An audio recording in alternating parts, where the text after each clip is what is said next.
Hey guys, this is Lawrence with Laws of Physio, and today we're going to use a foam roller to stretch out the piriformis.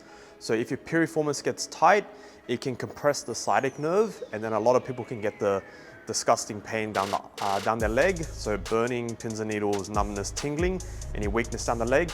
It could be from a tight piriformis.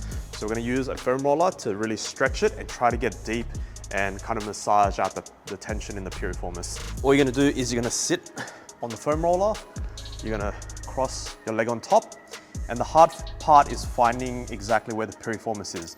So you kind of want to rotate your body out, and you'll find this one spot just here where it gives you this really intense, deep sensation. That's usually the piriformis. So you just want to kind of pulse on and off. So foam rollers are usually safe to do this on. Otherwise, you can use a lacrosse ball or a tennis ball just to get really localized and very specific to that piriformis, and it's a good way to stretch it out. So I like to do about a minute, just finding that painful spot just there for me, just kind of rolling on and off, and it's a good way to massage out the piriformis. Let's change the angle. So a good thing to do is usually about a minute or two, and then make sure to do it on both sides just to even them out. And try to do it like 2 to 3 times a day.